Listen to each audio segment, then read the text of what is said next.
Ya, profe, ya está grabando. Pero es que tampoco me he dejado. Ah, bueno. Cualquier cosa le pregunta a Elkin, que es el encargado de grabar.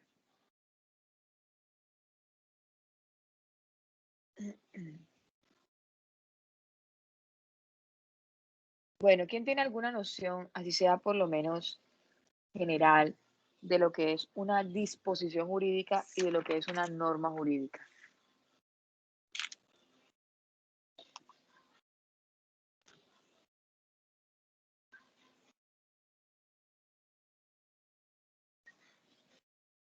Bueno, el silencio, el que calla otorga. Entonces, en primera instancia, vamos a indicar que es una disposición y una norma. Es algo muy sencillo. Voy a hacer una pregunta. Cuando yo leo, vamos a tomar aquí que tengo la Constitución a la mano. Vamos a leer el artículo 11. Cuando yo leo el derecho a la vida, artículo 11 de la Constitución, el derecho a la vida es inviolable, no habrá pena de muerte. ¿Cuál es la disposición y cuál es la norma jurídica?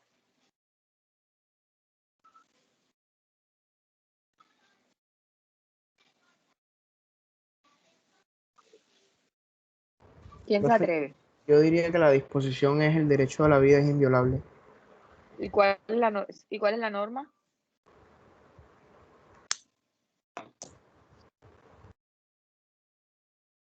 ¿Cuál sería la Doctora, norma? qué pena se me fue el internet. ¿Me puede repetir lo que dijo la pregunta? Ah, lo que dijo antes de la pregunta.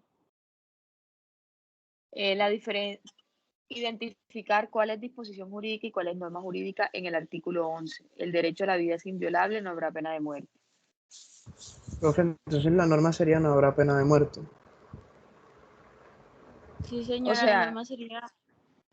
no, miren la norma. La norma dice, el derecho a la vida es inviolable, no habrá pena de muerte. ¿Cuál sería la disposición y cuál sería la norma? La disposición sería el derecho a la vida es inviolable. Profe, Y la ¿Y cuál norma sería la sería norma? yo diría que no hay pena de Yo muerte. creo que Vamos a hacerlo de forma organizada, por favor. Levantemos la mano para... A ver, Elkin, cuéntanos. Después o sea, José profe, María y luego Mario. como su nombre lo indica, yo diría que disposición es en sí lo que dispone, como la orden que da la norma, la orden inmediata, lo que dispone la norma. Y la norma en sí vendría siendo, podría ser la positivización, es decir, vendría siendo como el artículo positivizado de la norma, pues de la ley, ¿no? Vamos a seguir. ¿Qué piensa José María de eso? Bueno, profe, yo estaba pensando más bien que la disposición sería que el derecho a la vida es inviolable y la norma pues sería que no existe pena de muerte, pero analizando lo que dice mi compañero, creo que pues me voy más por ese pensamiento, de que la norma sería lo que está positivizado eh, en el código. Regálenme un minutito y seguimos con Mario.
Mario, ¿tú qué opinas? Profesora, yo opino que la norma jurídica vendría siendo el artículo en sí, de manera general, y la disposición vendría siendo lo que obliga o los deberes dentro de ese artículo. ¿Quién más tiene algo por decir? No veo Profe, pues aquí. ya, Sí, digo. yo opino que la norma jurídica como tal vendría siendo el artículo en sí, todo completo, y la disposición normativa es la que contiene la norma que vendría siendo que el derecho a la vida es inviolable. Repíteme eso. ¿Quién habló? Es Yo, que Andrea, quise. Andrea, dígame. Repíteme eso, por favor. pues que yo considero que la norma jurídica como tal vendría siendo el artículo, todo el artículo en sí. Y la disposición normativa está contenida dentro de la norma que vendría siendo el que el derecho a la vida es inviolable. Esa sería que la norma. No, no, la norma jurídica es todo el artículo. Y la disposición Ajá. normativa es que el derecho a la vida es inviolable, que está contenida dentro de la norma jurídica. Ujú. Bueno. ¿Quién más tiene algo por decir? Profe, ¿puedo agregar algo a mi participación? Claro. Bueno, agregando a lo que dije, la disposición jurídica vendría siendo como que ese deber que se impone, el deber de cumplimiento que se impone en la norma. En el caso del derecho a la vida será inviolable, el deber es pues respetar la vida, no matar a las personas, ¿no? Y la norma en sí vendría siendo la prescripción en general, que es lo que debe ser del total, pues. Mm. Bueno, ¿alguien más? Bueno. Han atinado, pero al revés. Porque lo que están diciendo que es norma es disposición y lo que dicen que es disposición es norma. Entonces, cuando nosotros hablamos del derecho a la vida es inviolable, no habrá pena de muerte, es un enunciado, ¿cierto? Todo ese enunciado es una disposición jurídica. O sea, no son normas, son disposiciones jurídicas. Si decimos el siguiente, nadie será sometido a desaparición forzada, a torturas, ni a tratos o penas crueles, inhumanas o degradantes. Esos son disposiciones jurídicas. O sea, se entiende como el enunciado normativo, la materialización de ese enunciado, una materialidad. Cuando ya vamos a hablar de norma, se refiere al sentido de esa materialidad. Si nosotros decimos el derecho a la vida es inviolable, no habrá pena de muerte, ¿qué quiere decir? ¿La norma cuál sería?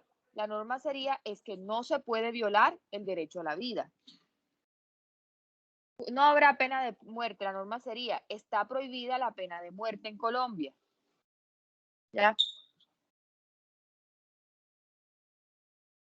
220. 220. No, y 100 tú. Sí, sí. Bueno, entonces, les decía que ese sería, el enunciado sería el artículo como tal, que sería la disposición jurídica, y la norma es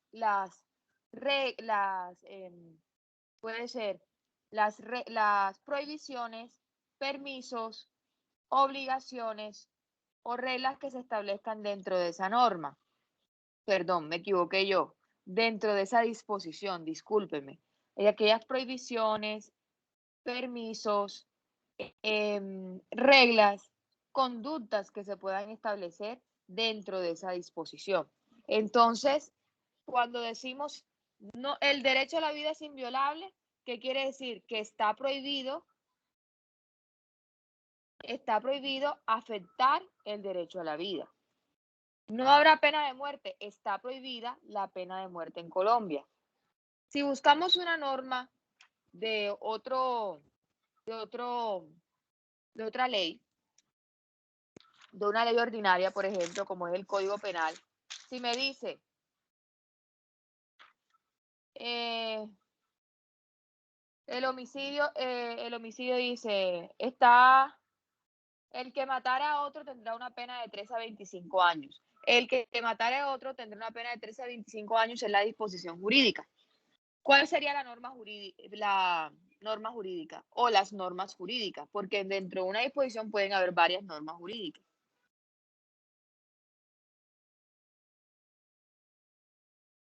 ¿Cuál sería? Profe, ¿puedes repetir, por favor? Sí. La disposición es el enunciado, ¿cierto? Entonces, ese enunciado, o sea, la totalidad es el enunciado. Y la norma jurídica son los permisos, prohibiciones que se establecen dentro de ese enunciado, ¿ya?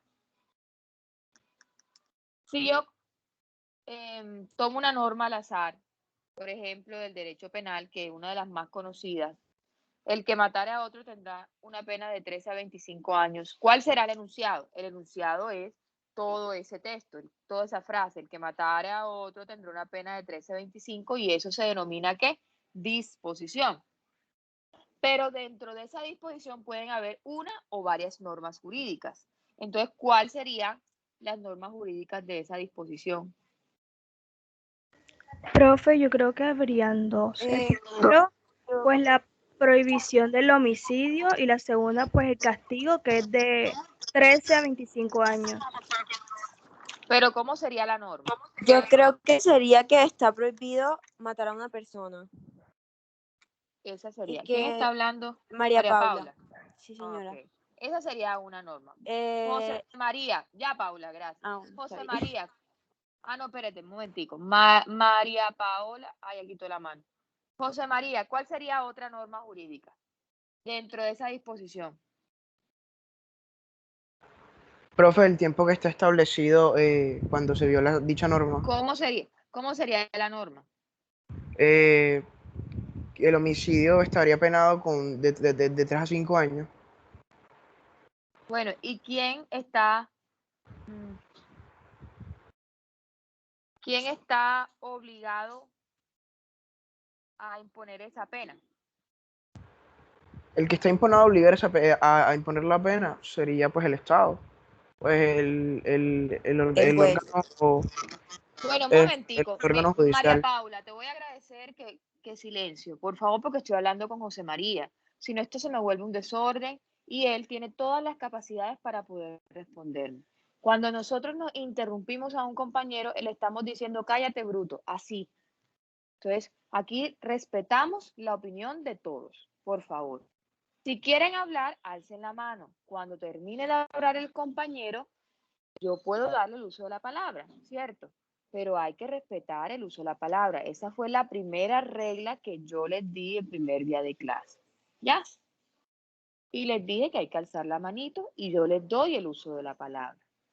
Todos pueden hablar aquí, pero respetemos al compañero, por favor, porque todos tenemos las mismas capacidades para poder responder las preguntas. ¿Ya? Entonces, José María, ¿cómo sería? Profe, bueno, quien estaría dispuesto a imponer la pena sería el órgano judicial. ¿Y sobre quién ese órgano judicial, o más bien dentro de ese órgano judicial, quién lo hace? El juez. El juez. Entonces, ¿cómo sería la norma jurídica? Que el juez tiene por Ajá. obligación o se le establece imponer penas a aquellas personas que incumplan la norma de que el homicidio está prohibido. Exacto. Eso es una norma jurídica, que el juez tiene la obligación de imponer la condena a quien qué. En este caso, ¿a quién qué? ¿Cuál sería la conducta aquí? ¿La conducta punitiva? El ¿Cuál homicidio. sería? Exacto, quien cometa el homicidio. Esa sería otra norma jurídica, ¿cierto? ¿Quién me dice otra norma jurídica? Por favor, alce la mano que yo con muchísimo gusto le doy el uso de la palabra. A ver aquí. Ya, José María, puedes bajarla. ¿Quién quiere dar otra norma jurídica? Profe, ¿Qué se o les sea, ocurre? esta va... Ay, discúlpeme que no levante la mano. Bueno, exacto, así son las reglas. Elkin, Bueno, cuente. o sea, va muy ligada con la que dijo mi compañero José. Si bien es Ajá. cierto que el juez tiene el deber de imponer en cierta cantidad de tiempo de pena, el Estado en sí, viéndolo como un ente general, abstracto, Ajá. también tiene el deber de recriminar la conducta. Entonces, ese sería otro deber, pues, para el Estado Pero recriminar. si te pones a decir esa, eso sería demasiado general. Ya, estamos hablando de normas jurídicas Ya. dentro de esa disposición, porque el Claro. Estado tiene obligación de recriminar la conducta, no solamente el homicidio, probablemente el hurto, daño a bien ajeno, etcétera, etcétera. Pero estamos buscando las normas jurídicas dentro de esa disposición. Verónica y después María Paula. Profe, yo creo que una que puede encajar puede ser el artículo 208 del Código Penal, que dice acceso carnal abusivo con menor de 14 años. El que acceda carnalmente a persona menor de 14 años incurrirá en prisión de 12 a 20 años. Ajá. ¿Qué pasó con eso? Por eso, ese artículo no puede ser considerado como ejemplo. Pero eso sería que lo que acabaste de leer sería una norma o una disposición. La norma es donde dice incurrirá en prisión. O sea, la norma es la parte donde dice el tiempo, ¿no? No. Lo que acabaste de leer es todo el enunciado normativo, o sea, lo que comprende la disposición jurídica. Ya, lo que tú dices puede ser un ejemplo. Todo lo que usted encuentra, todos esos enunciados normativos pueden considerarse como disposiciones jurídicas, ¿ya? Pero dentro de esos enunciados normativos usted va a encontrar unas normas jurídicas, que son unas reglas, unos deberes, unos derechos, unas estructuras de regla. ¿Dentro de qué? Dentro de esa disposición. Entonces, ¿qué norma puedes encontrar dentro de esa disposición que acabaste de leer del acceso carnal abusivo?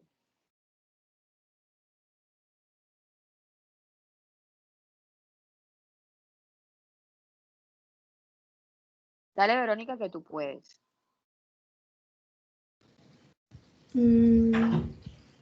¿Qué prohibición tiene esa norma? Te la voy a poner más fácil. ¿Qué prohibición tiene esa norma? El acceso carnal a una persona menor de 14 años. Entonces, ¿cuál será la prohibición? ¿Está El prohibido acceso. qué?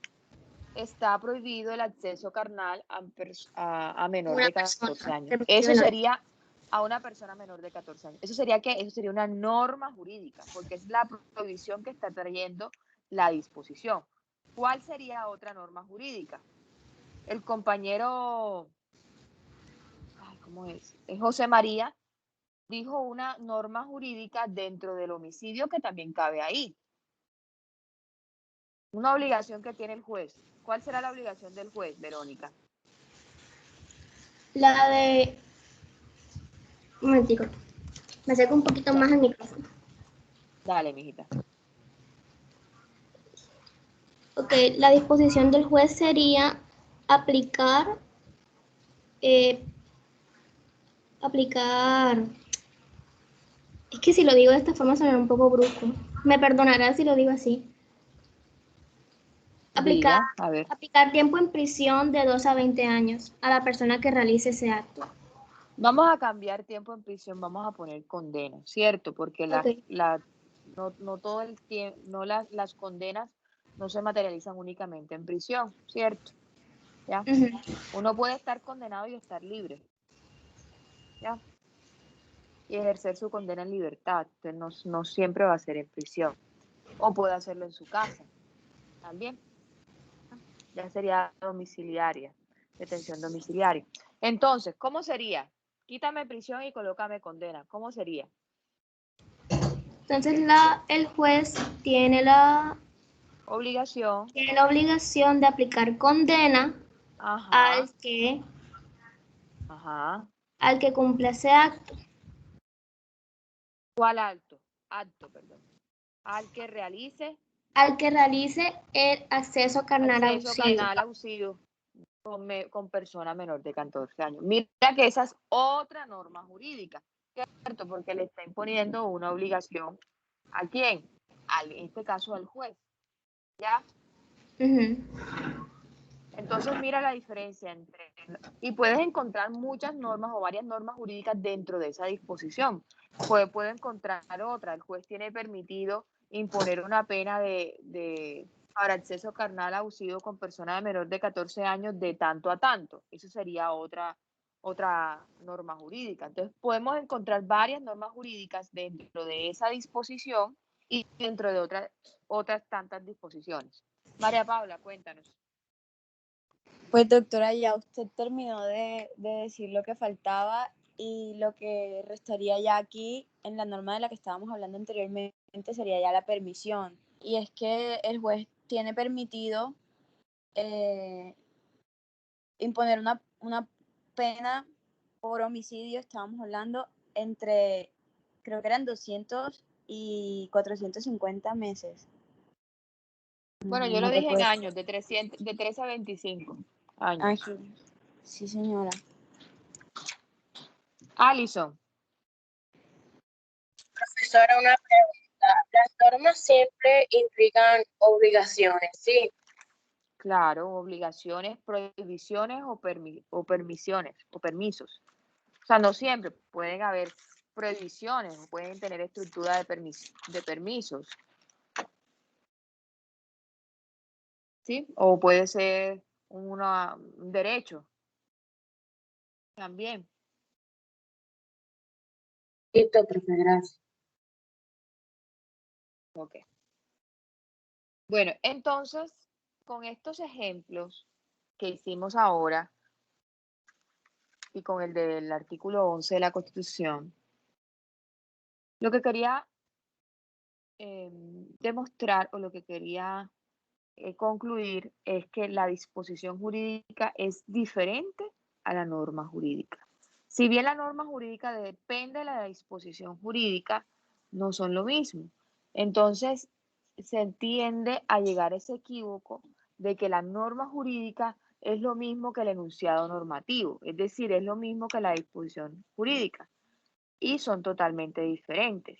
Entonces, a partir de este momento, nosotros tenemos que referirnos, cuando hablamos del enunciado, a las disposiciones y cuando hablamos de norma jurídica, pues a todos esos deberes, obligaciones, derechos, deberes, obligaciones que tiene quién, pues que tiene la persona, ¿ya? Entonces,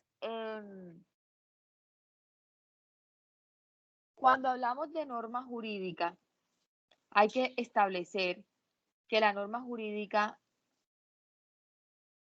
tiene una estructura, esa estructura la desarrolla Norberto Bobbio, y nos dice que las normas jurídicas pueden ser de dos clases.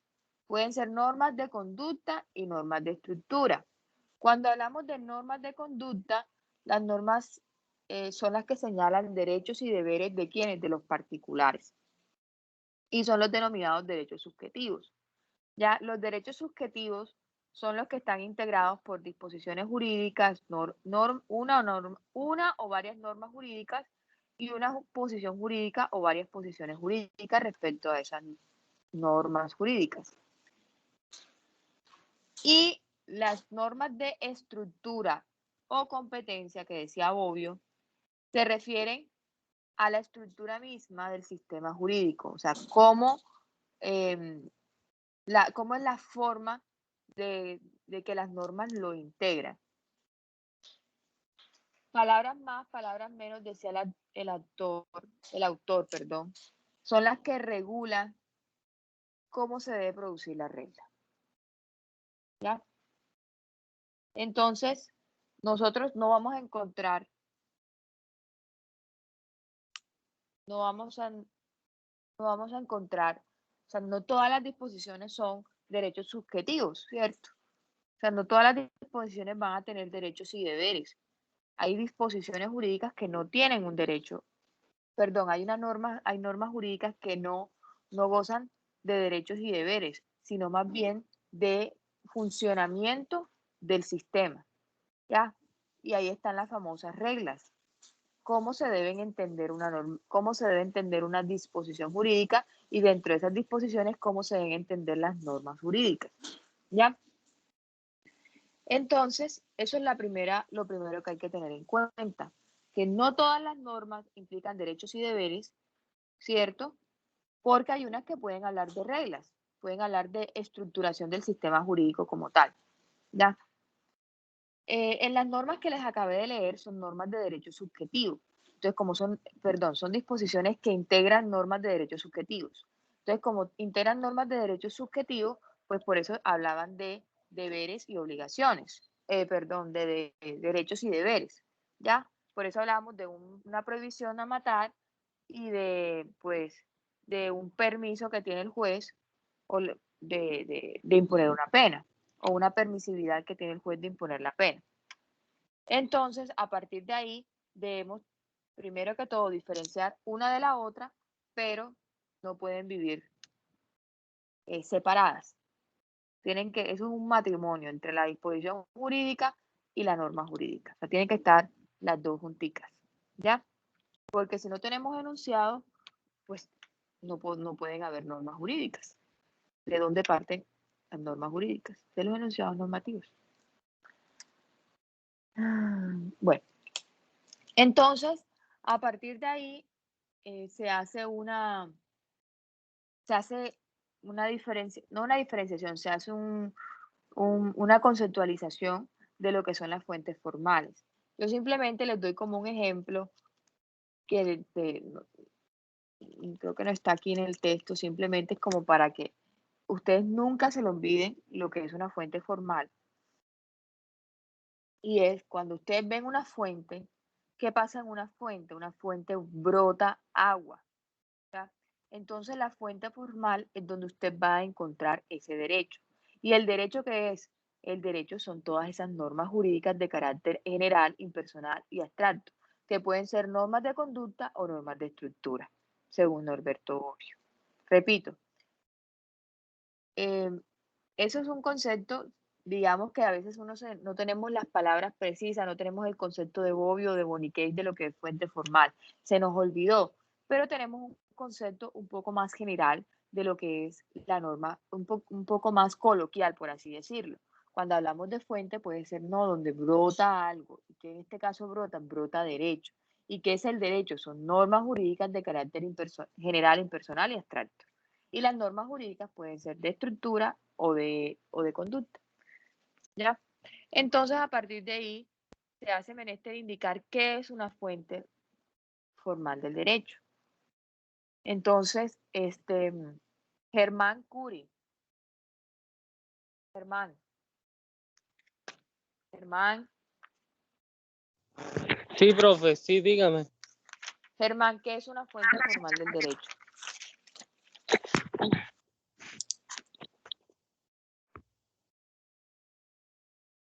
Bueno, profe, una fuente formal del derecho son las que normalmente pues se utilizan como en la legislación, como es la ley, la costumbre, la doctrina No constitucional. no me las menciones, ¿cierto? Es como decir, el agua es el agua. No. ¿Qué es una fuente? No, ¿cuáles son las fuentes? O sea, sí, profe, por eso le estoy diciendo, o sea, más o menos, o sea, cuáles son las fuentes, porque es que el concepto, No. El concepto de fuente lo puedes dar. ¿Qué se entiende por concepto de fuente? No me enumeren las fuentes, porque eso no es lo que estoy preguntando.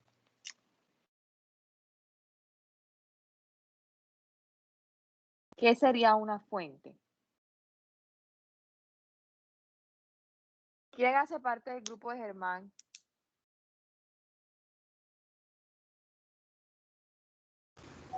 Yo, Valeria. ¿Valeria qué? Valeria Estrada. Valeria, ¿qué es una fuente?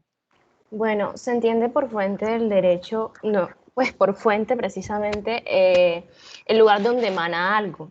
Eso sería como una concesión que nos trae la Real Academia Española intentando parafrasear, pero si nos vamos a las fuentes del derecho, serían esos factores, fenómenos o acontecimientos que pueden tener diferentes significados y repercusiones que llegan a contribuir al origen y determinación del derecho, es decir, la forma en que la norma jurídica puede producirse y manifestarse.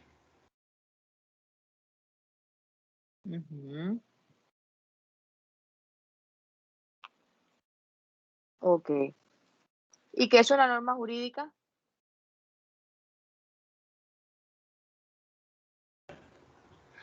Bueno, una norma jurídica está compuesta por dos cosas, un hecho y una consecuencia jurídica. Entonces, el hecho es donde se describe la conducta o el acto humano y la consecuencia jurídica es lo que trae consigo hacer dicha conducta o acto humano. Ok, ¿y cuál es la estructura de la fuente, óigame, de la norma jurídica? Bueno, la estructura de la ¿O norma cuáles son las jurídica, clases? bueno, Sí, está esa la estructura. permisiva, la prohibitiva y hay una, pero no me acuerdo ahora cómo. Permisiva, prohibitiva ¿Cuáles son y las clases de norma jurídica?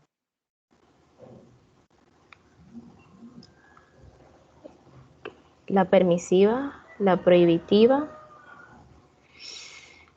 y la enunciativa, ¿no? Porque hay una norma que enuncia simplemente el contenido. No, la acabé de decir, normas de conducta y normas de estructura. Ah, pero desde Las orden. Sí, claro, sí, eso es lo que Ah, estamos desarrollando el texto. ok. Normas de conducta y normas de estructura. Normas de conducta, de derechos y deberes, que pueden ser llamados derechos subjetivos, y normas de estructura, que son la estructura del sistema jurídico, donde se pueden considerar cómo se puede configurar la regla. ¿Ya? Derechos que tiene. Ok, bueno. Partiendo de lo que la compañera nos estableció como lo que es una fuente formal, que se materializa en una norma jurídica de carácter natural, oígame, de carácter general, impersonal y abstracta, vamos a establecer cuáles son esas normas jurídicas.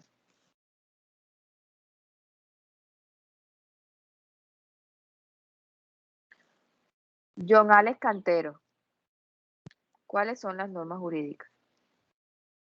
¿Cuáles son las fuentes formales antes de la Constitución de 1991?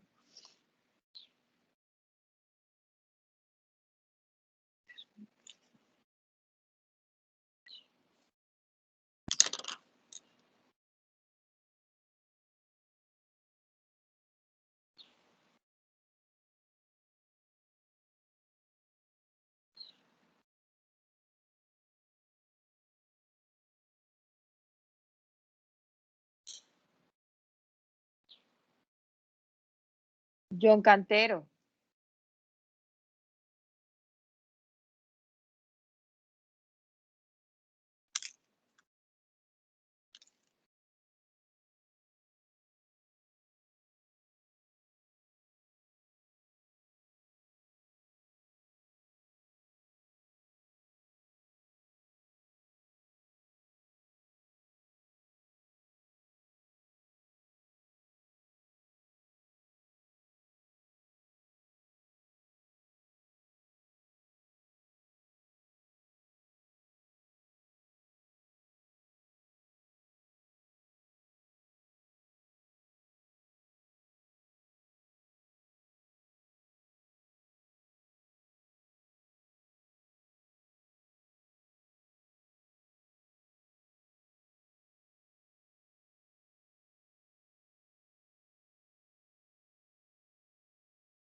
El grupo de John.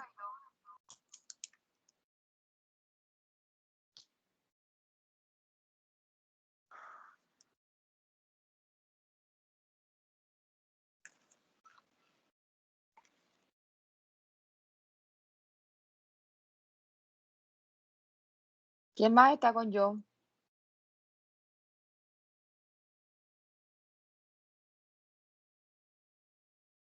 No, yo no te escucho, por eso te estoy preguntando por el resto de tus compañeros.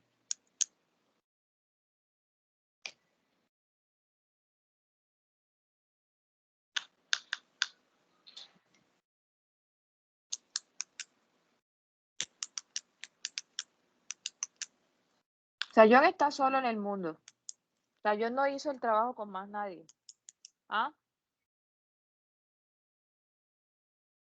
Chicos, tienen que hablar. Si no hablan, pues van a tener una mala nota. Estoy socializando el taller.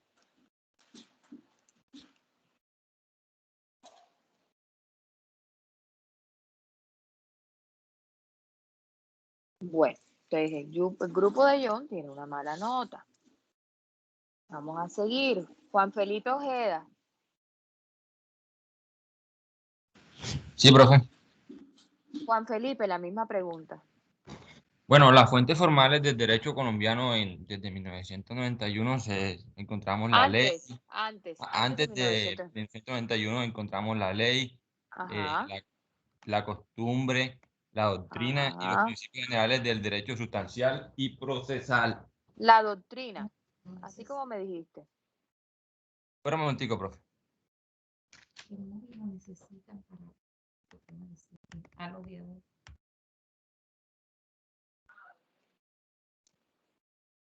¿Cómo, profe? ¿Listo? Sí, Bien.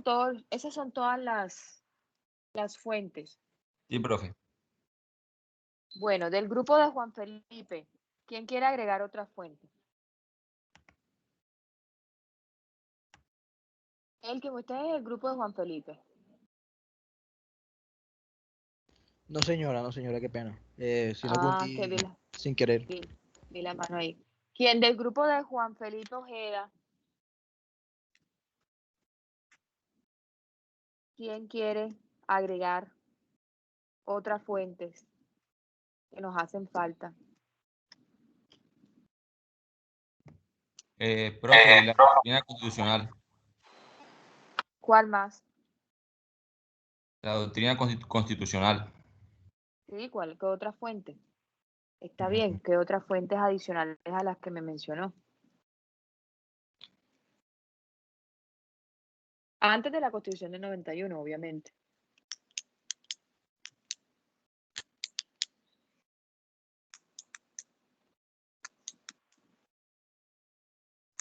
Del grupo de Juan Felipe, ¿quién quiere complementar? Profesora, la equidad, ¿no? Jesús Miguel, sí, la equidad es otra. ¿Cuál más?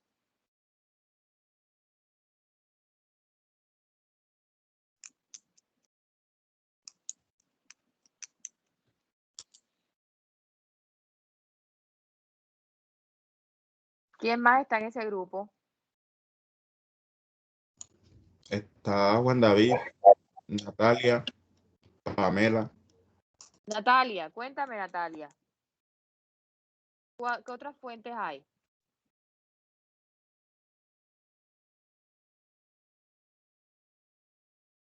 Natalia, bueno, Natalia, explícame las fuentes. Natalia.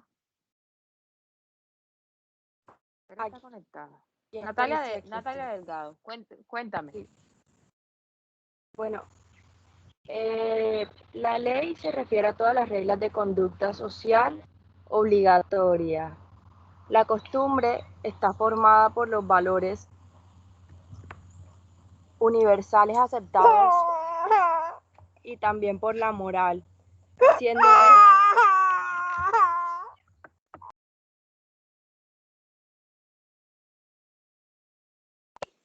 El bebé se alborotó, man. Sí, profe. La costumbre está formada por los valores universales aceptados y también por la moral, siendo esta última particularmente aceptada con sus respectivos cambios en el tiempo y lugar por determinados grupos sociales.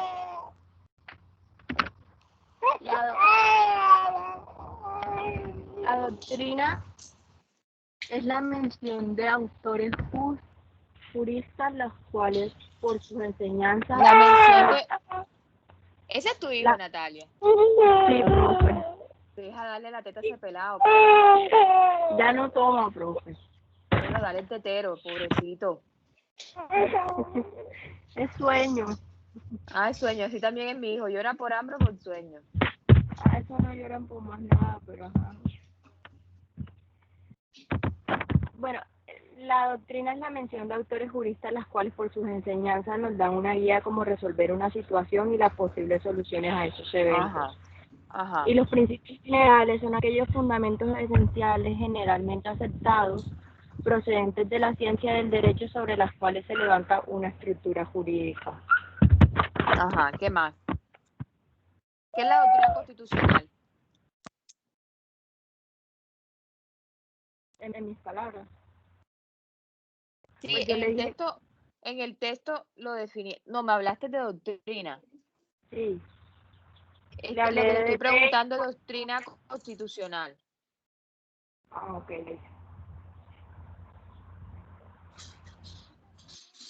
Por ahí está mi hijo saludando.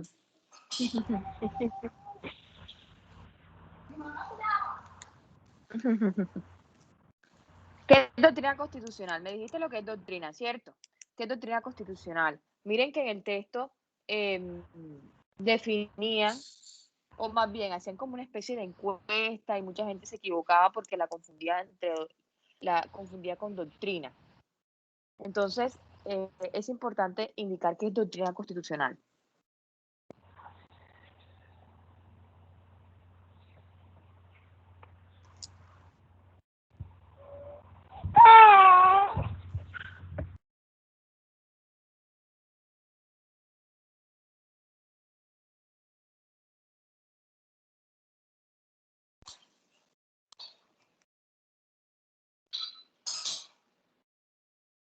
Del grupo, alguien, un salvavidas del grupo de Natalia y de de Jesús y de Juan Felipe, o ellos mismos. ¿Qué es doctrina constitucional?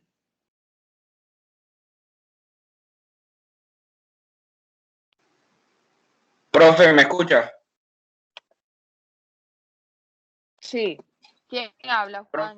La doctrina constitucional no sería que No sería, si me dices que no sería, no es. a lo que es la Constitución. No. Ok, sería que es la teoría referente a la Constitución. Tiene que ver con la Constitución, pero tienes que darme más claridad. Porque no puedes decir que la doctrina constitucional es la misma Constitución porque sería equivocado. No, dije teoría. Teoría. ¿Qué teoría? No. O sea, teoría sobre lo referente a lo que explica o establece la Constitución. No.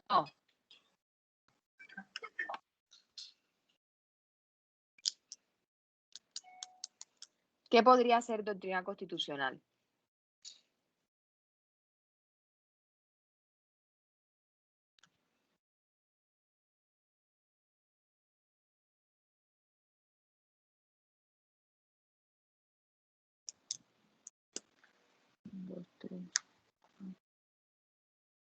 Bueno, sigamos. Esta pregunta está muy chévere. María Ángel Ursola.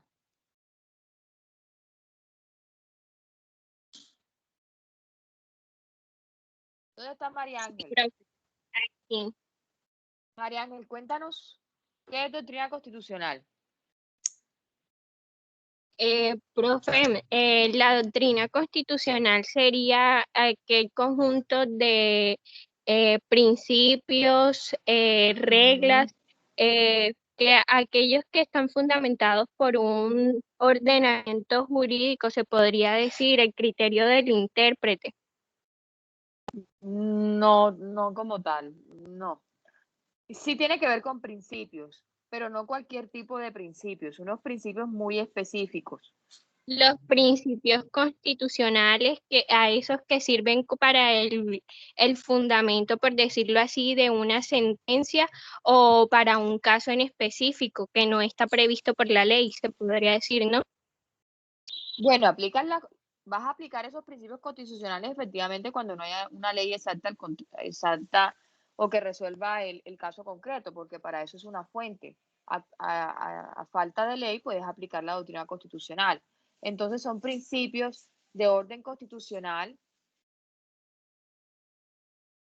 ¿Y qué regulan esos principios?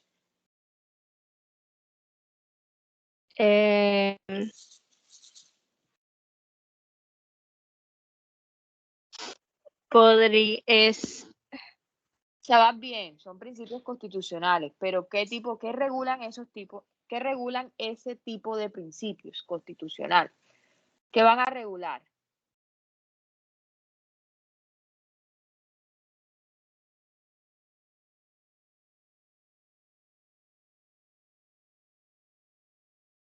Regulan se podría decir que regulan las normas jurídicas. Ya me confundí. Sí, iba súper bien. Van a regular algo. ¿Quién le ayuda del grupo? De María Ángel. Esos principios constitucionales, así como dijo María Ángel, que iba súper bien, van a regular algo. Sí, obviamente para resolver un caso concreto a falta de ley, porque para eso la doctrina constitucional es una fuente. Del grupo de María Ángel.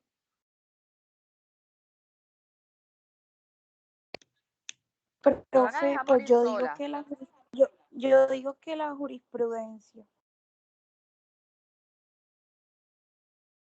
O sea, ¿cómo así? No, si van a regular la jurisprudencia, no.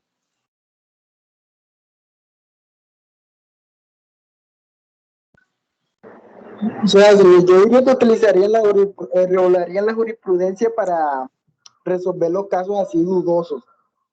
Eso diría yo.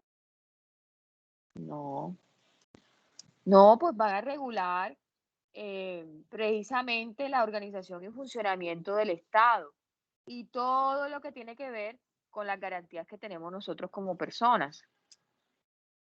Esos son esos principios constitucionales. Van a regular el funcionamiento del Estado, la estructura y funcionamiento del Estado y las garantías particulares, las garantías que tenemos nosotros como seres humanos.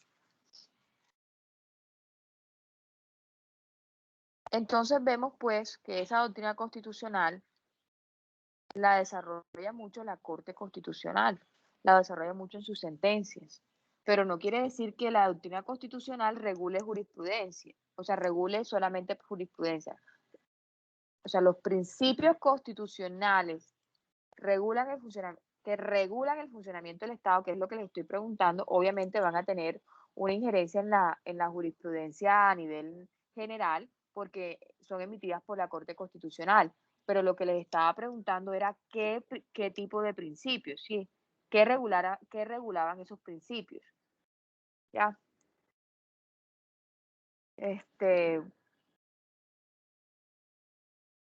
María Ángel, o María Andrea, o Jorge, estoy con ustedes.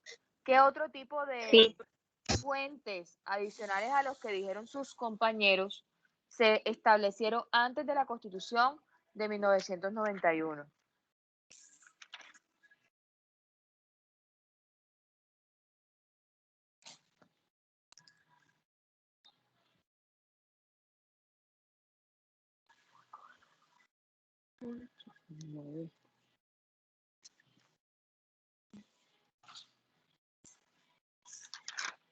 Aquí hay 1, 2, 3, 4, 5, 6. Hablaron de 6. Me faltan 3 fuentes.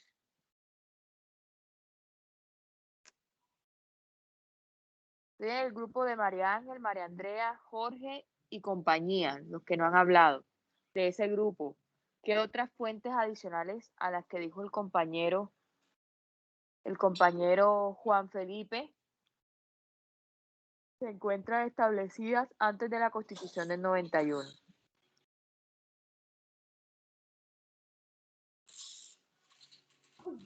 Pues, profe, nosotros en el trabajo y lo que alcanzamos a leer incluimos esas que pues mencionó Juan Felipe.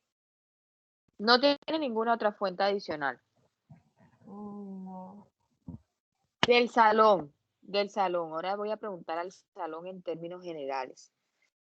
¿Alguien tiene una fuente adicional a las que dijo el compañero Juan Felipe? Profe, dime, Elkin. Bueno, hay que tener en cuenta que aparte del derecho en general, el derecho laboral también contenía y adicionaba sus propias fuentes. Bueno, no estoy muy seguro exactamente cuál fue la que dijo el compañero, pero además de las que Te voy a decir cuáles son: la ley, la costumbre, la doctrina, los principios generales del derecho sustancial y procesal, la doctrina constitucional y la equidad. Esas fueron las que dijo Juan Felipe. Bueno, Juan Felipe y Jesús agregó la equidad, entre Juan Felipe y Jesús. Ok. Bueno, entonces, el derecho laboral, antes de la Constitución de 1991, también consagraba otras fuentes diferentes, que aparte de la ley, estaban los principios que estaban contenidos en ese código. En el código laboral eran fuentes de derecho laboral. La jurisprudencia, también es correcto. el uso, pues, que también es la misma costumbre. La doctrina, que es diferente a la doctrina constitucional, no sé si ya lo habrán dicho. Sí, ya la dije. Los convenios y recomendaciones adoptadas por las organizaciones y las conferencias internacionales del trabajo. También son fuentes de derecho formal en Colombia, ¿no? Antes de la Constitución de 1991. Ajá. ¿Y qué más? Ok. Hay una que me falta que es supremamente importante.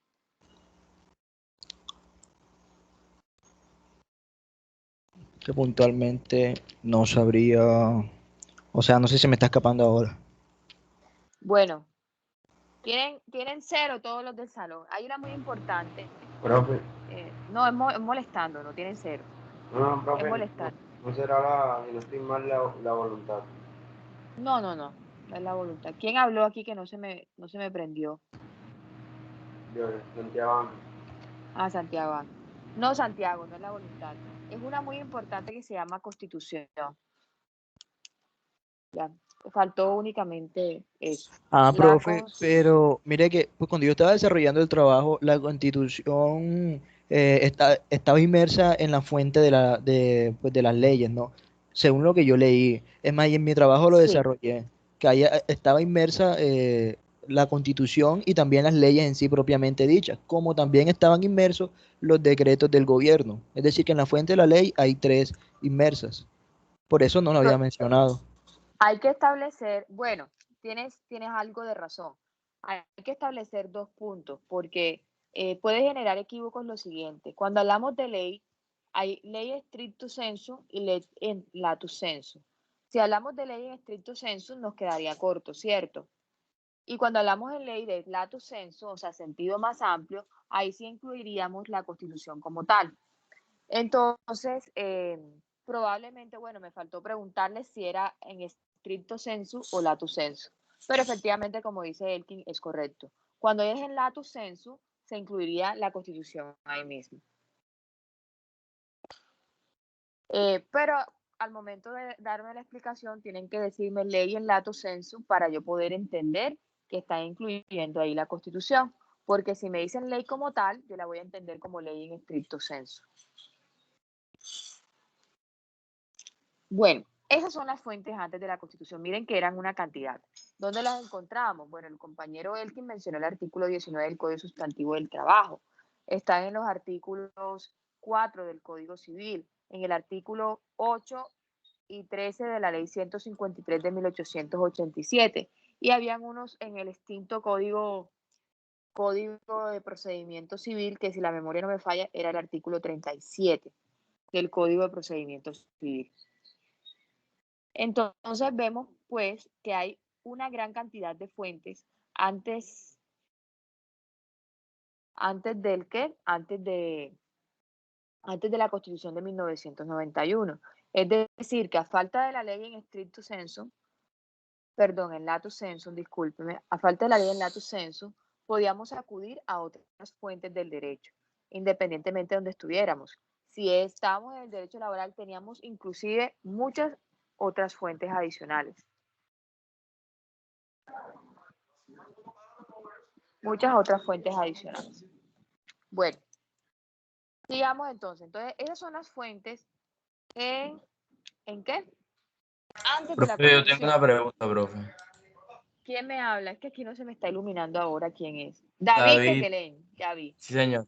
Cuéntanos, Profe, David. que, o sea, yo haciendo la lectura, en modo de conclusión, cuando nos referimos a las fuentes, la ley siempre iba por encima de todas. O sea, como que si de la ley se desprendiera lo que es la doctrina constitucional, se desprendiera lo que son, o sea, como que primero iba la ley, pero luego si Ajá, esa ley no contenía las es respuestas correcto, que necesitábamos para el caso en concreto, es podíamos correcto, remitirnos a otra fuente. O es sea que correcto. dependiendo del caso que se daba, uno podía ir directamente a la ley o podía escoger cualquiera de las otras fuentes. O primero, necesariamente, obligatoriamente tenía que irse a la ley. Primero en la ley, primero en la ley. De hecho, vamos a leer el artículo 8 de la ley 153 de 1887 y con esa te respondo la pregunta. Dice el artículo 8, cuando no haya ley exactamente aplicable al caso controvertido. ¿Qué quiere decir? Cuando no exista la ley en lato sensu. Repito, cuando no haya ley exactamente aplicable al caso controvertido, se aplicarán las leyes que regulen materias o casos semejantes y en su defecto la doctrina constitucional y las reglas generales del derecho. ¿Qué quiere decir? Pues eso decía antes de la Constitución del 91. Ahí pues hubo una variación después de la Constitución porque una pasó a ser criterio auxiliar. Pero para responderte tu pregunta, David, primero es la ley. Vamos a buscar primero si hay un caso similar, o sea, un caso exactamente igual. Si no lo hay, vamos a buscar un caso similar para aplicar la analogía. O sea, pero primero, ¿qué quiere decir? Que vamos a escuadriñar en la ley, en lato sensu, para encontrar la respuesta a ese caso, para poder resolver ese caso. Si ya la ley, después de buscar, no existe una norma expresa exactamente igual o ni una norma por lo menos similar, entonces ahí sí voy a recurrir a las otras fuentes. ¿Cuál? Voy a recurrir estoy hablando antes de la Constitución del 91, a la doctrina constitucional y a las reglas generales del derecho. Y aunado a ese artículo 8, el 13 dice, la costumbre, siendo general y conforme con la moral cristiana, constituye derecho a falta de legislación positiva. Mira que esta norma también nos dice, a falta de ley, a falta de legislación positiva es a falta de ley. O sea, cuando falte la ley es que voy a poder acudir a las otras fuentes, como la doctrina constitucional, como las reglas generales del derecho, como la costumbre en términos generales, y si hablamos del derecho laboral, podemos acudir a otras fuentes tales como la doctrina, la costumbre, los convenios de la OIT e inclusive la misma equidad, adicionales a las que ya mencioné. Entonces vemos que en primera instancia es la ley en lato sensu. Si la ley no me da la respuesta, ahí sí voy a acudir a las otras fuentes. ¿Ya? Después, respondida a su pregunta. Sí, señora. Sí, profesora. Perfecto, me agrada eso. Entonces, vamos a continuar.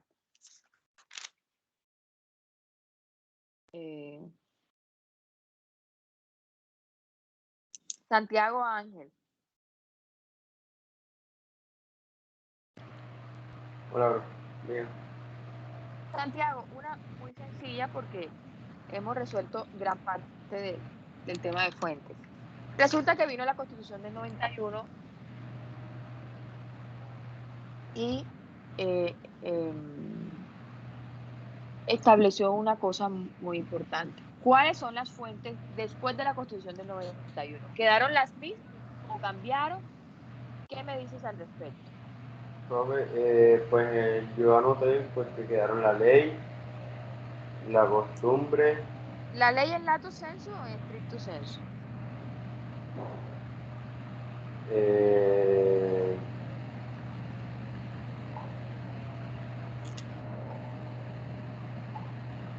Yo creo que en lato. En lato. ¿Por qué en lato?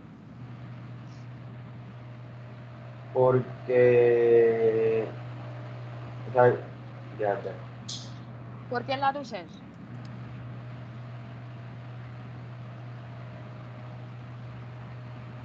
Porque yo digo porque abarca todo, ¿no? Todo. ¿Y qué es lo que abarca? O sea, ¿cómo así? ¿Cómo así, bro? Abarca todo. ¿Y qué es todo? Tú dices abarca todo. ¿Qué es todo?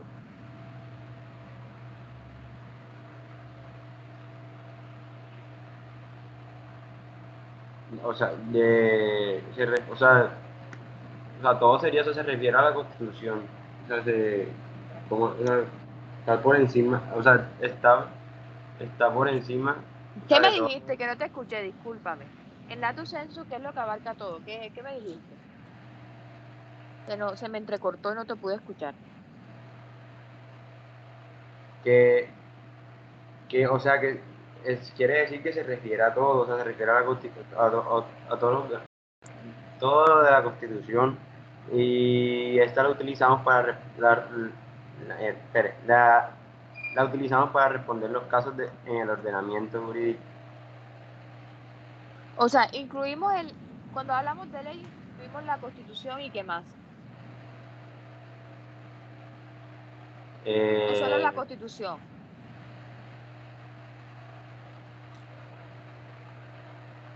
Yo digo que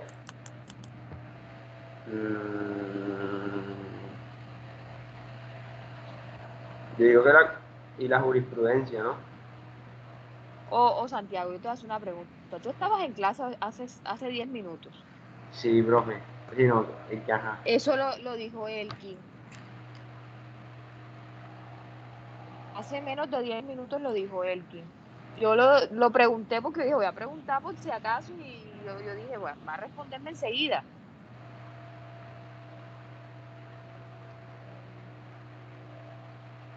Bueno, cuando hablamos del lato sensu, hablamos de la Constitución, efectivamente, la ley, e inclusive podremos hasta agregar ciertos decretos reglamentarios o ciertos decretos con fuerza de ley, más bien.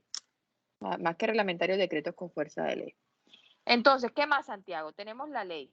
¿Qué más? Ley en lato sensu. ¿Qué más? ¿Me escuchan? Sí, te escucho perfecto. Ya, la costumbre. Ajá. Y la doctrina constitucional. ¿Y qué más?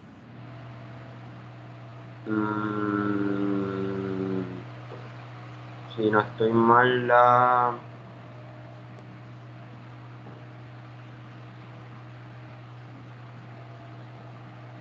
No, ya, profe. Esas tres. Esas tres apenas, ¿estás seguro? Del grupo de Santiago.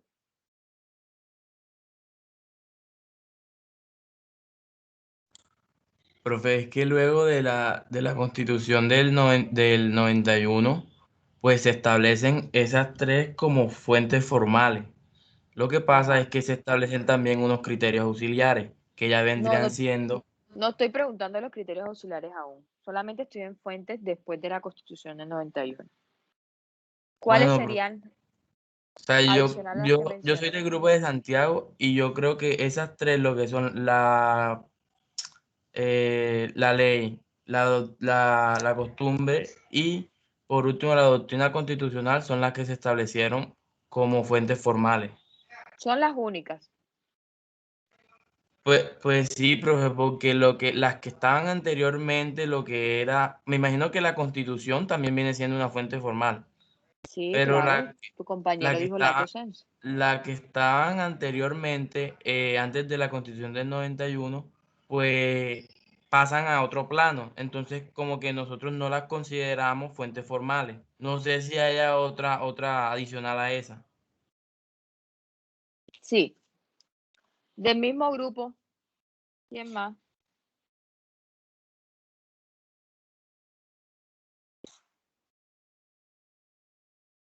Bueno, hay dos fuentes. La equidad y el derecho natural. Son fuentes por excepción. También son fuentes formales de manera excepcional. Entonces no veo Claro, por qué no la incluimos. yo soy del grupo de Santiago, profe, y lo que pasa es que cuando nosotros leímos el texto, después, o sea, había un inciso que decía explícitamente de las fuentes formales después de la Constitución. Y pues, o sea, nosotros pensábamos que solamente eran esas tres. Después, cuando leímos el final del texto donde decía de la equidad y decía del derecho natural, fue que establecimos que esas eran fuentes formales, pero no las agregamos en ese momento ahí. De igual forma, Bueno, hay que sabemos que agregarla. son fuentes formales. No, Pero sí, claro. hay que decir, la equidad y el derecho natural son fuentes formales de manera excepcional. Hay que ponerle ese apellido, pero sí son Claro, fuentes formales, claro. ¿ya? Es que el derecho natural ahí explícitamente ponen que en un artículo, si no estoy mal, creo que es Ya no queremos que me expliques eso porque ya nos vamos a otra pregunta. Simplemente queremos identificar o enunciar cuáles son las fuentes formales. Alguien tiene la mano levantada y le voy a dar el uso de la palabra hace rato, se llama Natalia Delgado. Cuéntanos, Natalia, ¿qué quieres preguntar? Natalia, veo que tienes la mano levantada, ¿qué pasó? ¿Me oyes? ¿Me oyes? Perfecto, dígame. Es que yo este tema de fuentes formales del derecho ya lo había dado.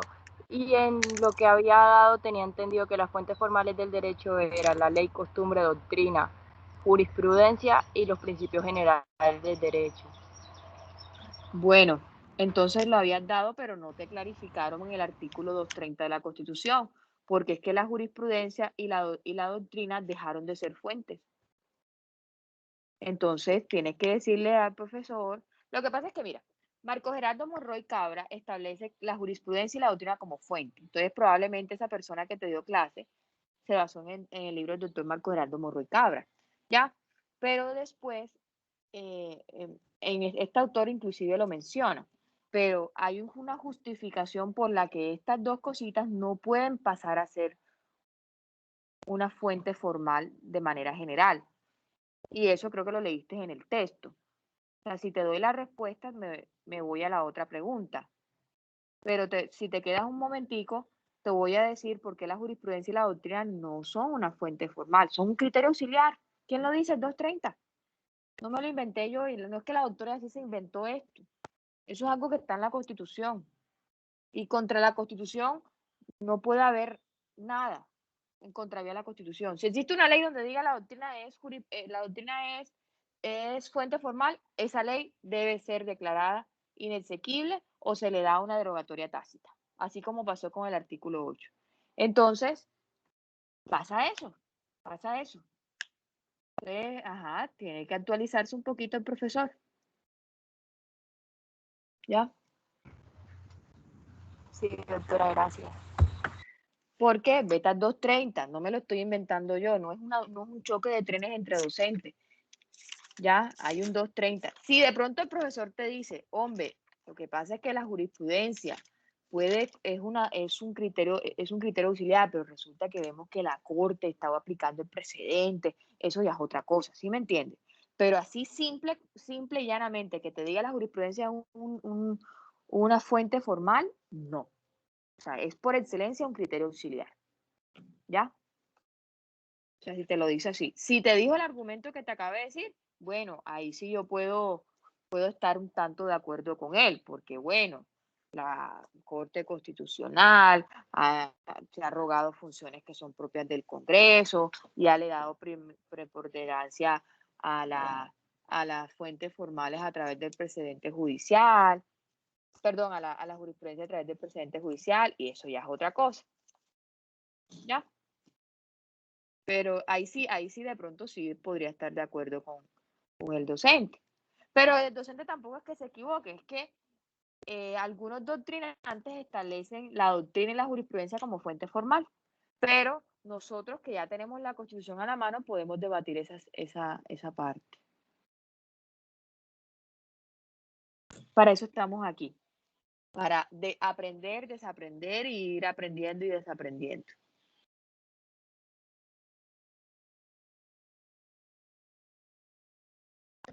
Listo, Natalia. Sí, doctora, claro, gracias. Bueno, 230. La respuesta a esa pregunta es el 230. Que ya lo vamos a leer en la próxima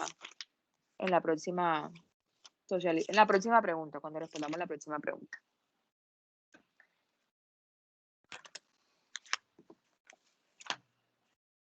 Entonces, vamos a seguir.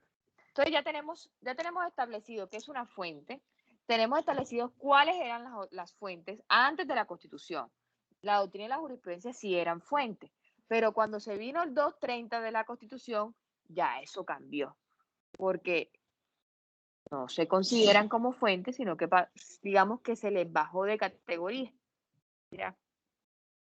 Y pasaron a ser lo que denominamos criterios auxiliares.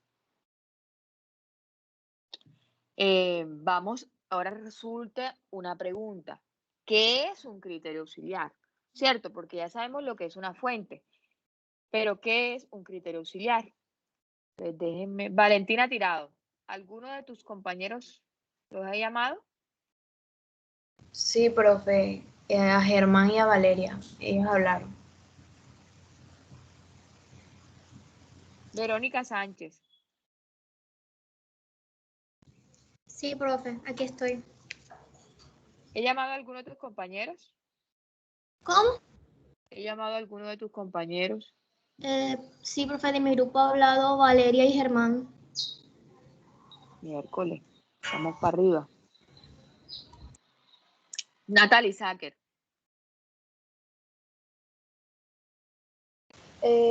Profe, de mi grupo habló David Santiago, pero si quiere yo le respondo la pregunta. Sí, es menester que lo hagan. Los ¿Qué es un criterios criterio auxiliares auxiliar?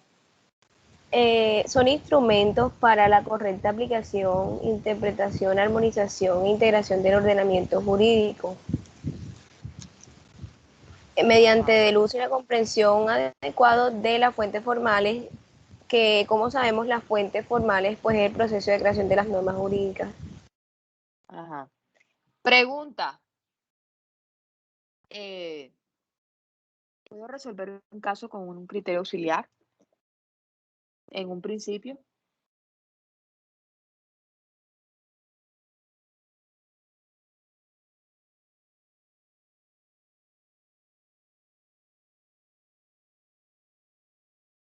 Natalie.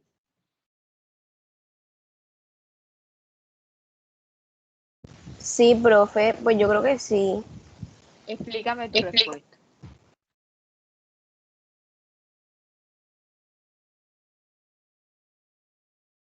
¿Por qué sí?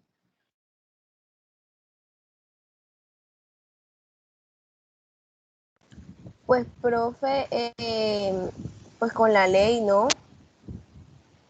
No estoy hablando de criterios auxiliares. Te estoy preguntando si con un criterio auxiliar yo puedo resolver un caso concreto.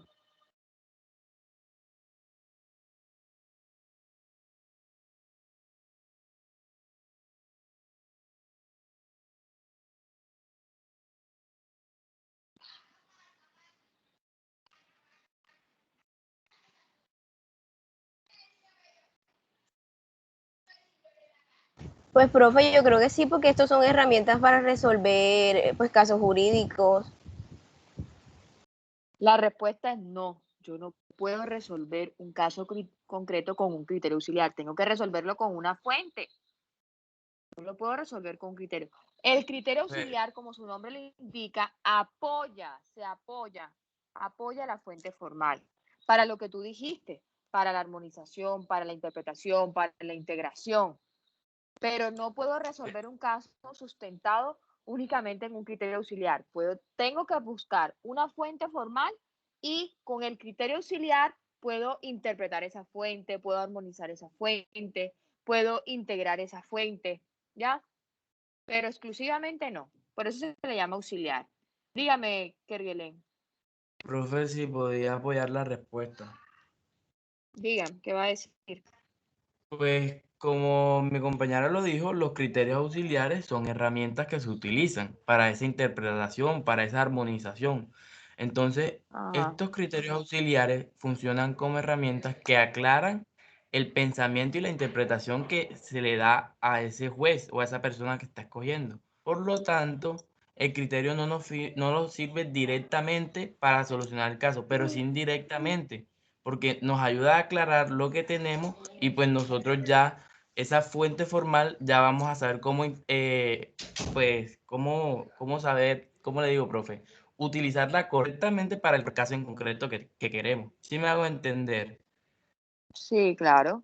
O sea, es que los criterios son como ese puente que nos ayuda a llegar a la correcta interpretación para solucionar el caso con una fuente formal.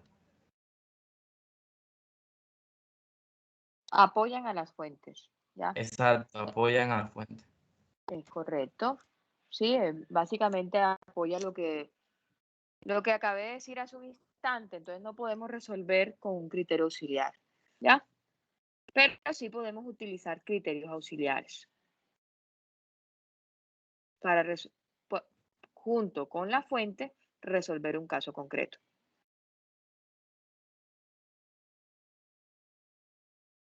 Bueno, los criterios auxiliares están establecidos en el artículo 230 de la Constitución. Voy a leer ese artículo 230, me voy a permitir leer ese artículo 230 para continuar. Dice, artículo 230. Los jueces en sus providencias solo están sometidos al imperio de la ley. O sea, por excelencia, la fuente por excelencia es la ley. ¿Ya? Si no existe ley en sentido lato, ahí sí voy a recurrir a las otras fuentes. A la fuente por excelencia es la ley.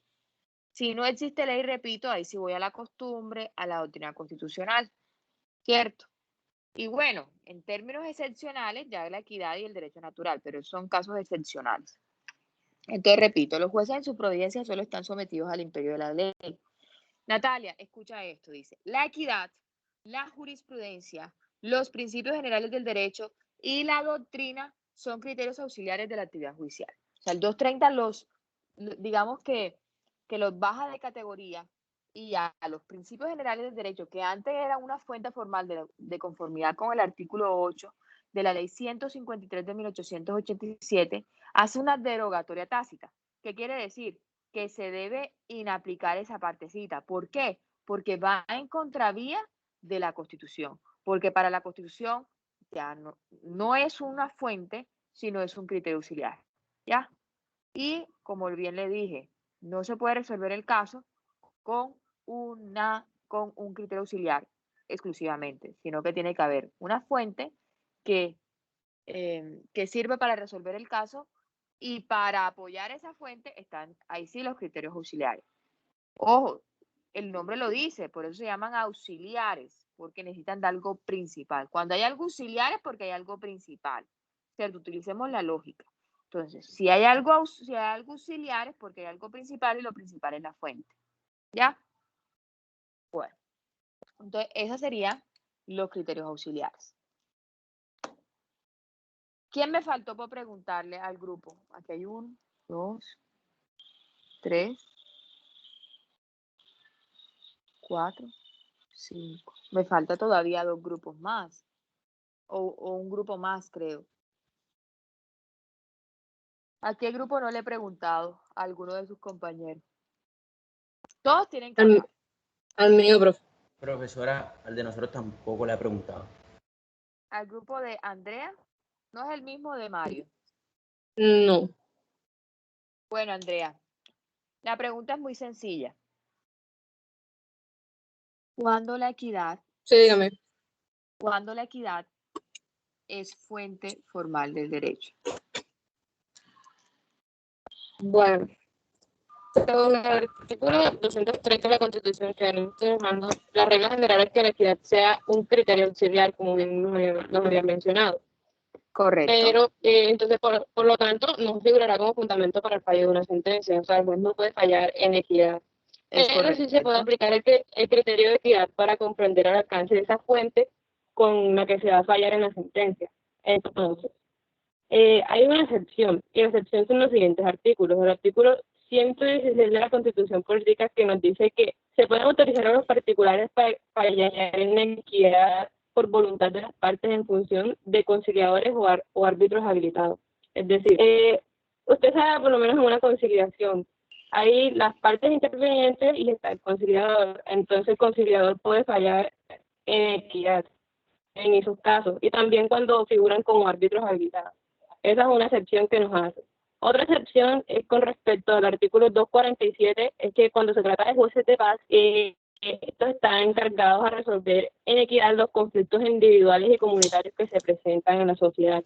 Entonces, estas son las dos excepciones bajo las cuales la equidad figura como fuente formal, porque con respecto a ella se puede fallar. Bueno, efectivamente, no hay más. Solamente en esos dos casos. 116 y 247 de la Constitución. No hay otro caso. Cuando hablamos del 116, el 116 habla de quienes deben administrar justicia. Entonces, por regla general, los que deben administrar justicia en Colombia aquí está el 116. Son pues las altas cortes, el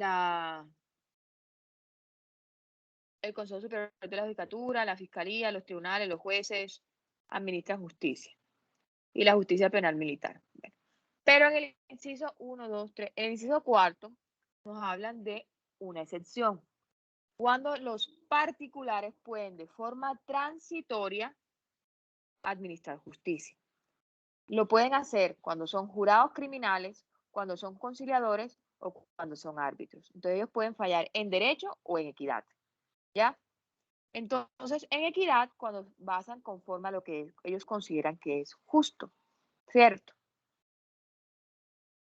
Entonces, si por ejemplo, vino la gallinita, tenía una gallinita, Pedro tenía una gallinita y la gallinita se va para donde Juan y viene y se come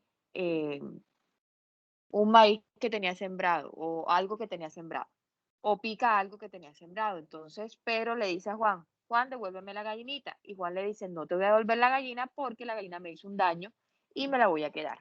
Entonces, eso es un conflicto menor que usted puede ir ante un conciliador o ante un árbitro para resolver ese tipo de conflictos. ¿Ya?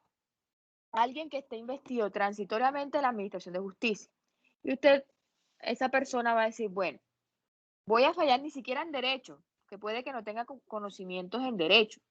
Va a fallar en equidad, o sea, va a fallar en lo que considera que es justo. Y entonces lo que considera justo es que Pedro y Juan le devuelva la gallinita a Pedro y Pedro pague los daños causados por la gallinita a Juan. Y ahí todos quedan contentos. Juan queda con su gallinita y Pedro queda con una indemnización por ese cultivo. Entonces, ahí vemos que se resuelve que en equidad. A cada uno se le dio lo que le correspondía. ¿Ya? Dígame, Andrea.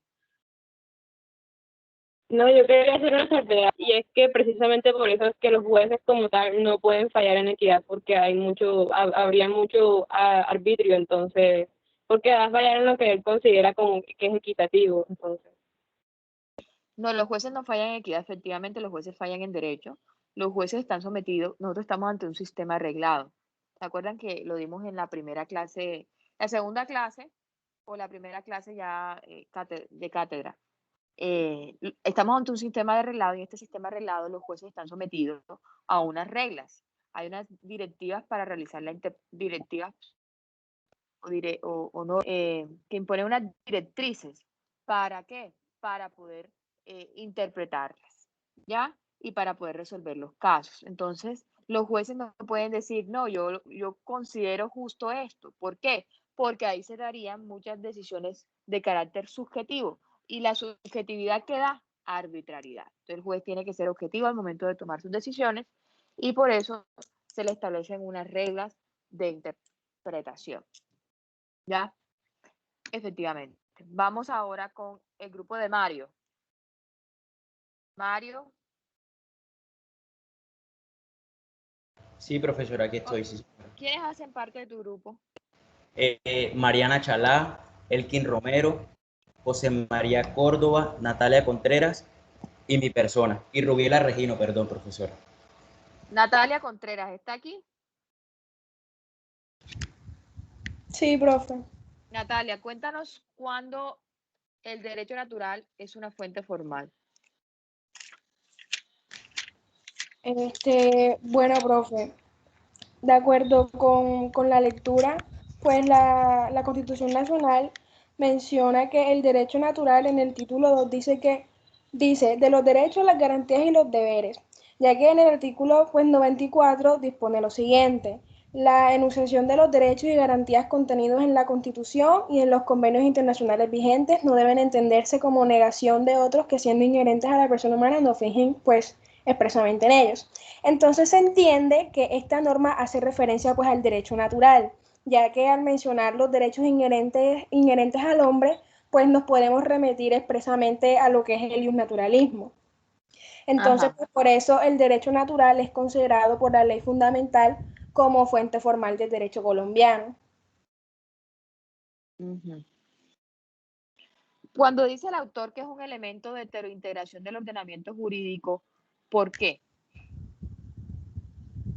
Porque es un elemento de heterointegración. ¿Elemento de qué?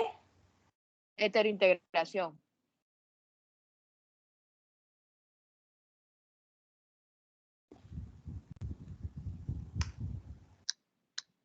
Profe, yo estoy en el grupo, yo la puedo ayudar. No, Mario, cuéntame, Mario. Ya Mario alzó la mano. Es que ¿quién ha hablado mucho? Profe, no, es que no le había entendido lo que le preguntó mi compañera y le iba a pedir el favor que me repitiera porque tengo la conexión un Sí, poquito estable. sí, la pregunta es muy sencilla. Tu compañera pues habló del artículo 94 de la Constitución y la pregunta es ¿por qué se considera ese derecho natural como un elemento de heterointegración del ordenamiento jurídico?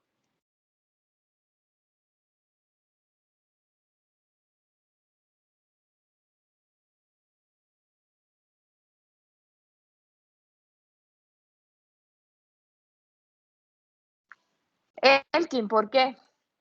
Profesora, porque los derechos y las pero garantías de la... Ah, disculpe, profesora, sí, disculpe. no hable, Mario, que le pregunté a usted primero. Profesora, porque digamos que los derechos y las garantías contenidos, digamos, dentro de la Constitución Política Colombiana no tienen un carácter de convenio. Eso no puede ser, digamos, una negociación, por decirlo así, porque esto hace parte de la inherencia de cada persona o de cada sujeto que pertenece al territorio colombiano. Pero entonces no me ha respondido por qué es heterointegración, o sea, por qué es un elemento externo, hetero por fuera, porque es un elemento por fuera. ¿Por qué no es el derecho natural una fuente por excelencia? Porque excepcionalmente. O sea, esa es la pregunta. O sea, ¿por qué? ¿Por qué no es como la doctrina constitucional?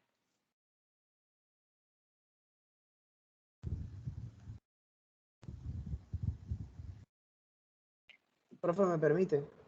Sí, claro.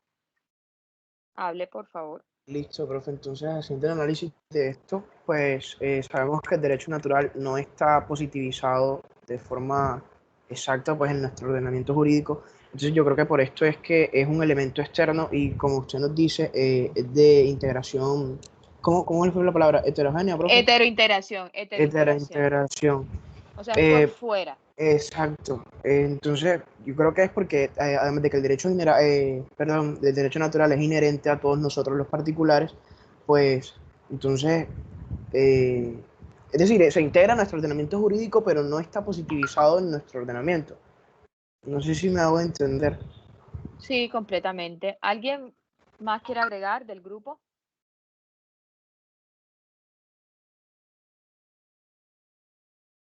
Mariana Sofía Chalá. No te he escuchado la voz, Mariana. Hola, profe, aquí estoy. Pues sí, profe, porque es un elemento de heterointegración, porque se puede como utilizar solo en los casos como cuando se utilizan, cuando vienen como al caso contra los convenios de derecho internacional. Ajá, tiene los convenios y ¿qué pasa con los convenios?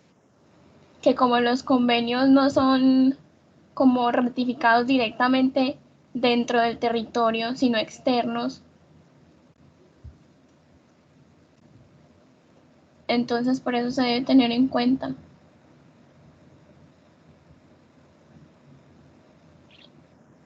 Ok. Bueno, vamos a concluir y con eso terminamos ya la última pregunta.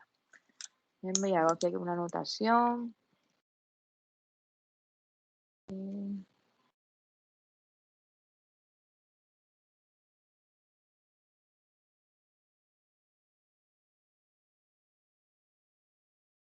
Listo.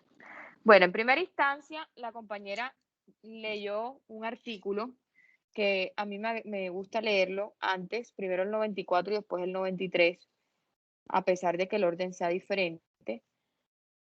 Y dice, la enunciación de los derechos y garantías contenidos en la Constitución y en los convenios internacionales vigentes no debe entenderse como negación, o sea, lo que aparezca dentro de la Constitución y los convenios de aquellos que hacen parte de la condición de ser humano, ¿cierto? O sea, aquellos que son inherentes a la persona humana, así no figuren expresamente en ellos. Entonces, cuando decimos que es un elemento de heterointegración, o utilicé la palabra, de pronto no sabíamos heterointegración, pero es un elemento por fuera o externo del ordenamiento jurídico. Entonces, ¿por qué ese derecho natural es un elemento o se establece como fuente? ¿Por qué? Porque en primera instancia nosotros tenemos que recurrir a la ley, ¿cierto? Por excelencia. Pero cuando estamos hablando de derechos inherentes a nuestra condición humana y no encontramos la respuesta dentro de nuestros ordenamientos jurídicos internos, podemos acudir al ordenamiento o a esas normas que, si bien no se encuentran positivizadas, por así decirlo, podemos aplicarlas como un elemento de heterointegración. O sea, primero acudimos a la ley, a nuestro ordenamiento jurídico interno, y si nuestro ordenamiento jurídico interno no nos da la respuesta, vamos hacia afuera. ¿Y cuál es ese afuera? El derecho natural. Entonces, ¿cuáles son esas normas de derecho natural? Son esas normas que son inherentes a nuestra condición de seres humanos. Por ejemplo, nuestros derechos humanos son normas de derecho natural. No se encuentran expresamente establecidas dentro de una disposición jurídica como tal, pero son normas de carácter obligatorio, se establecen de carácter obligatorio. Y termino con el artículo 93. ¿Qué hace el artículo 93? El artículo 93 es una cláusula de recepción. ¿Qué quiere decir? Que permite que esas normas de derecho natural se puedan aplicar a nuestro ordenamiento jurídico. Porque las cláusulas de recepción son las que permiten que los tratados internacionales se puedan aplicar a nuestro ordenamiento jurídico. Ya, o sea, es la que le da le abre la puerta para que se pueda aplicar. Entonces, el artículo 23, que es una cláusula de recepción, dice: los tratados y convenios internacionales ratificados por el Congreso que reconocen los derechos humanos y que prohíben su limitación en los estados de excepción prevalecen en el orden interno. O sea, se tienen que aplicar en nuestro ordenamiento jurídico interno. ¿Ya? Pero ojo, siempre hay que recurrir siempre a la ley en sentido lato, y a partir de ahí, si nuestro ordenamiento jurídico no nos da la respuesta, tenemos que utilizarlo como un elemento de heterointegración. Sí se aplica, pero ojo, siempre agotando lo interno, ¿ya? Lo interno, ¿ya? Y si en nuestro ordenamiento jurídico interno no nos da la respuesta, lo traemos para que nos dé la respuesta. Por eso es que es un elemento de heterointegración. O sea, primero agotamos la autointegración, es decir, los elementos internos, y después los elementos externos, es decir, lo que está por fuera de nuestro ordenamiento jurídico. Que dentro de eso hay otras cosas, pero en especial a lo que se refiere al derecho natural, ¿ya? No podemos aplicar el derecho natural como una, ¿cómo se dice? Como una fuente por encima de la ley. Cuando hablamos de ley en sentido lato, ¿cierto? O por encima de la Constitución. No, podemos aplicar el derecho natural por encima de la Constitución. Primero aplicamos la Constitución, y si la Constitución no nos da la respuesta, no, ahí sí acudimos al derecho natural. ¿Ya? ¿Preguntas hasta aquí? No, profe, ninguno.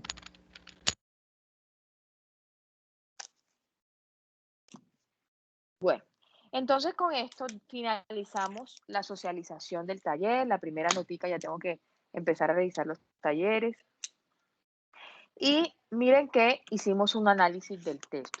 Quiero sacar dos conclusiones del trabajo, o tal vez tres, muy respetuosas, pero que me di cuenta y que no puedo dejar pasar. Primero, cuando nosotros hacemos un taller, yo les coloco unas preguntas, ¿cierto?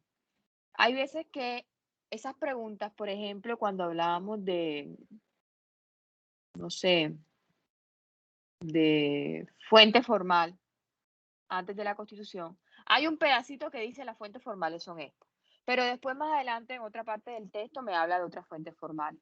Entonces nosotros nos quedamos en la mente con ese pedacito, porque creemos que esa es la respuesta. O sea, creemos que la respuesta está expresamente, y hay veces que no está expreso. Hay que seguir leyendo el texto para complementar la respuesta. Eso me di cuenta con eso. O sea, tenemos que leer todo el texto. Por eso es que primero yo les di un espacio en las clases anteriores, antes de hacer los grupos, les di un espacio para que se leyeran todo el texto, ¿ya? Todo el texto. Porque cuando vamos a responder, entonces respondemos con el pedacito. Y resulta que ese pedacito se queda corto, ¿ya? Entonces terminamos respondiendo en forma incompleta. Esa es como la primera conclusión que me diste. Por eso es que yo primero les mando a leer el texto, todo el texto. Y si vuelve una sentencia, primero léanse la sentencia antes de empezar a analizarla. Ya. Eso es lo primero. Lo segundo que me doy cuenta es que tenemos que socializar los textos. Para eso también tuvieron un tiempo. O sea, primero les mandé la lectura. Cuando ya tú tienes cuando tú estudias una lectura, ya tú tienes una idea. No es lo mismo cuando la lees por primera vez. Entonces, ¿eso qué pasa? Pues que te vas a ahorrar mucho más tiempo para responder las preguntas, porque ya tienes claridad del texto. Ya solamente tú repasando vas a responder. Entonces, ¿eso qué pasa o eso qué genera? Que ahorres tiempo. Ahorres tiempo para la segunda parte de la actividad, que es la socialización. Yo pongo notas grupales, ¿por qué? Porque es que a mí no me interesa que una persona se lo sepa, a mí me interesa que se lo sepa todo el grupo, ¿ya? Entonces yo me doy cuenta que de pronto una persona del grupo sabe la respuesta, pero el otro no. Entonces, ¿qué pasa? Que no estamos haciendo correctamente la socialización de las respuestas, ¿ya? Entonces, hay que hacer ese trabajo de forma más completa, o sea, el tema de socialización grupal, de estudiar con los compañeros, o sea, porque no siempre podemos estudiar de forma individual, también vamos a estudiar en forma grupal, como es en este caso. Esto es una forma de estudio en grupo, ¿ya? Y aquí queremos una competencia que es el trabajo en equipo, ¿cierto? Que es tan importante no solo en el ámbito académico, sino en el ámbito laboral. Si nosotros creemos que somos unos hongos, pues nos va a ir mal, tanto académicamente como grupal, perdón, como laboral. Entonces, eso me di cuenta. Hay unos grupos más unificados que otros, pero en términos generales, en términos generales me refiero a eso. Entonces vamos a seguir, tenemos otra oportunidad de hacer este tipo de socializaciones. Vamos a tratar de seguir las directrices que yo les doy. Primero léanse en el texto y ya cuando vayan a hacer la actividad, ya ustedes van a hacerla mucho más rápido, ¿ya? Entonces tenemos que leer previamente. Eso, lo de las respuestas de las preguntas. Y bueno, otra cosita, yo no me la sé todo, ojalá me la supiera, porque si yo me la supiera toda, quién sabe dónde estuviera. Yo simplemente soy una estudiosa del derecho como todos. Lo que diga un docente, de pronto me expresé mal, no es que se equivoque, de pronto el docente utiliza otro tipo de informaciones que también son válidas, ¿cierto? Simplemente que cada uno utiliza digamos, unas fuentes de información diferentes. Entonces, en el derecho nada es absoluto, ¿ya? Ojalá todo, pues, si fuera absoluto, pues fuera más fácil de entenderlo. Pero cada vez que nos estudiamos o nos adentramos en el estudio del derecho, menos entendemos, porque nos damos cuenta que hay más ventanitas de las que creemos posible. Entonces, de pronto me expresé mal, no que se haya equivocado el docente, probablemente utilizó una fuente de información diferente a la que yo utilizo. Yo simplemente me basé en la Constitución. De pronto ese docente faltó como hablar un poquito más, o de pronto sí habló y nosotros no escuchamos esa parte, donde digamos que podía mencionar, donde la Corte Constitucional se roga funciones que no son propias, donde utilizamos el precedente judicial, etcétera, que a pesar de que es un criterio auxiliar, a veces lo utilizamos como fuente formal porque utilizamos el precedente judicial que está establecido por la Corte Constitucional como obligatorio.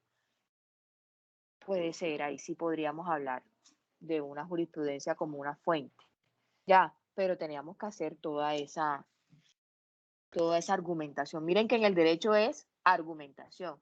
De pronto lo que yo considero, no, yo te puedo decir, no, jurisprudencia no es una fuente, pero tú me respondes así, yo digo, de verdad, tienes razón, y no te podría calificar como mal la respuesta. Entonces, sí quería como aclarar esa parte. De pronto el docente sí respondió como era y de pronto no escuchamos nosotros esa parte, ¿ya?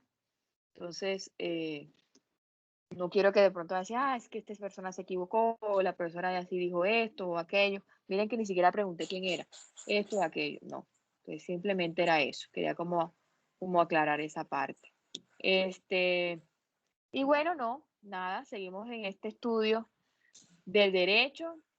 Tiene muchas matices, muchas cositas. Para la próxima clase vamos a entrar a estudiar lo que son las escuelas de interpretación clásicas.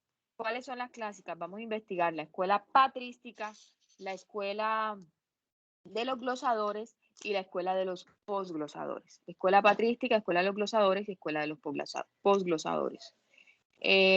Recordemos que ya debemos ir trabajando en el video que vamos a presentar. Debe estar aproximadamente para la primera semana de marzo. Así que ya debemos empezar nuestro trabajo si queremos hacer algo bien hechecito. Si tienen alguna pregunta o duda, este es el momento para hacerla, si no finalizamos la clase. Para nada, profe, muchas gracias. Gracias, Bueno, todo claro. Listo, muchísimas gracias a Ninguna duda. ustedes por su... Perfecto. Muchísimas gracias a ustedes por su participación. Si de pronto en el repaso de las clases se les genera alguna duda posterior, al inicio de la clase, de la próxima clase, podemos socializarla. Bueno, no siendo más el motivo de la presente, dejamos hasta aquí y nos vemos el día martes a la misma hora y en el mismo canal. Listo, profe. Gracias, profe, que pase Listo, bien. profe. Bueno, Hasta luego. hasta luego.